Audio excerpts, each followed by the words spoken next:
Salam Bu, salam juga teman-teman semua. Kami dari kelompok 9 ingin mempresentasikan hasil diskusi kami. Sebelumnya saya akan memperkenalkan nama-nama kelompok kami.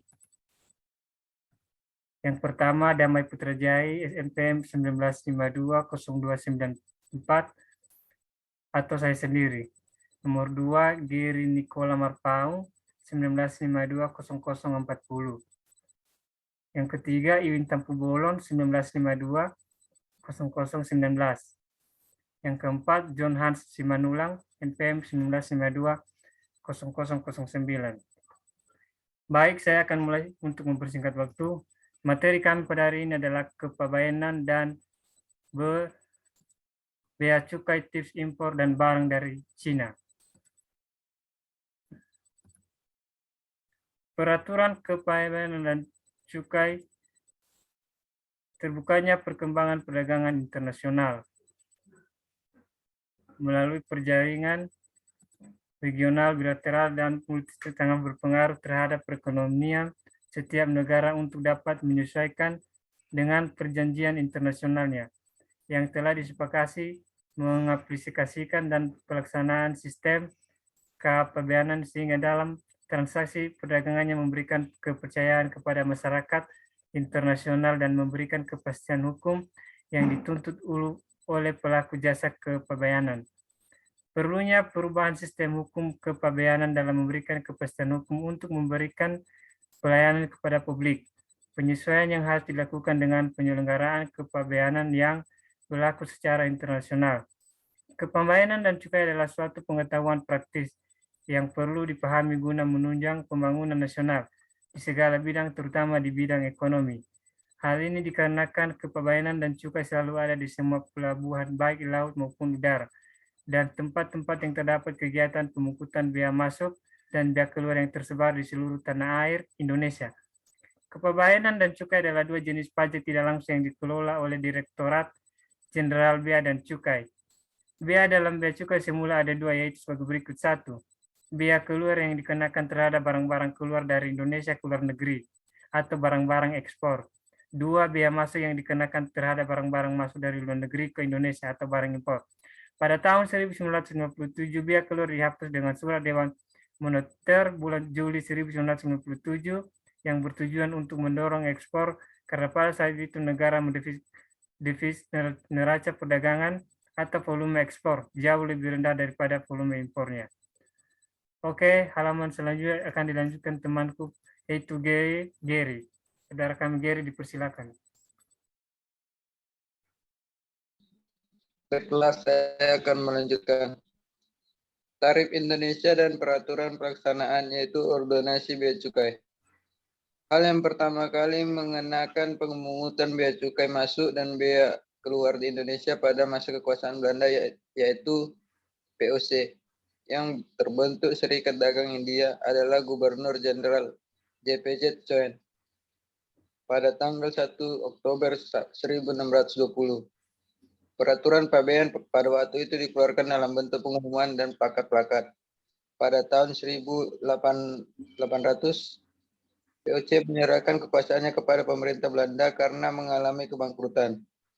Pemerintah Belanda pada tahun 1818 menerapkan kolonial pertama yang disebut dalam Reglement tentang pemungutan bea masuk dan bea keluar di Jawa dan Madura atau STBL 1818 nomor 58.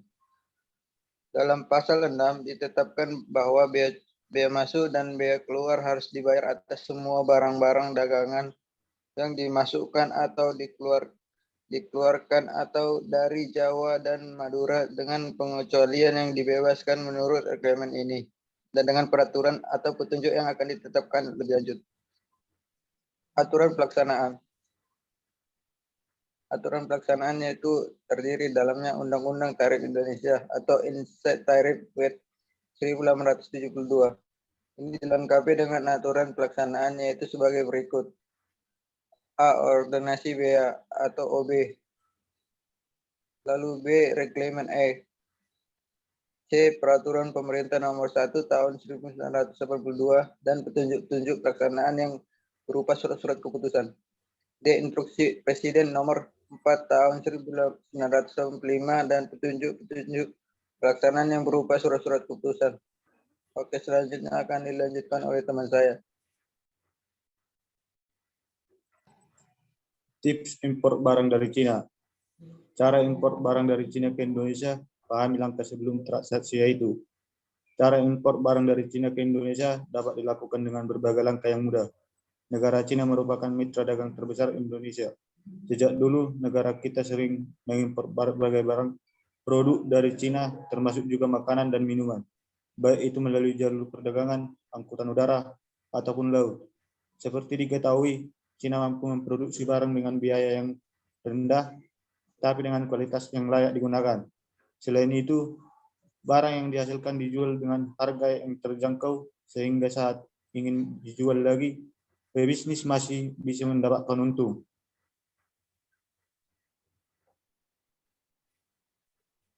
Ada beberapa cara impor barang dari Cina ke Indonesia bagi pemula yang Anda bisa praktikkan di antaranya. 1. Melalui marketplace. Cara impor barang dari Cina ke Indonesia ini umum dilakukan dalam beberapa tahun terakhir dikarenakan bisnis marketplace yang semakin berkembang pesat. Anda selaku importir tidak perlu meninggalkan tempat dan cukup asik berselancar untuk melihat barang-barang yang ingin Anda impor melalui perangkat komputer di rumah. Lewat marketplace, Anda dapat memilih beberapa banyak produk yang ingin diimpor, baik secara eceran atau grosir. Berikut ini ada beberapa yang cara impor barang dari Cina ke Indonesia dengan melalui marketplace, yaitu A. Impor barang melalui Alibaba.com. B. Impor barang melalui AliExpress. C. Impor barang melalui Taobao.com. D. Impor barang menggunakan 1688.com. E. Impor barang menggunakan jasa importer online. Selanjutnya akan dibacakan oleh kawan saya. 2. Melalui jalur pelabuhan. Cara impor barang dari Cina ke Indonesia cara melalui ini bisa dibaca importir bertemu langsung dengan pihak seller di Cina, kemudian melakukan kesepakatan mulai harga produk, proses pengiriman, dan lain sebagainya. Lewat jalur pelabuhan, Anda bisa mengimpor produk dari Cina dengan skala besar, sehingga banyak terlibat adalah perusahaan besar. Selain itu, ada juga berbagai prosedur terkait ekspor impor yang Anda perhatikan demikian proses impor melalui jalur pelabuhan. 3. Melalui jalur pribadi. Banyak transportasi membuka kesempatan bagi orang untuk ke luar negeri. Tidak jarang yang melakukan untuk kepentingan bisnis. Salah satunya impor dalam skala kecil. Anda bisa beli produk yang Anda inginkan di Cina, kemudian menjualnya kembali di Indonesia. Namun yang perlu Anda perhatikan adalah kebijakan pajak dan bea saat membawa barang dari luar negeri. Besar pajak saat impor barang dari Cina ke Indonesia.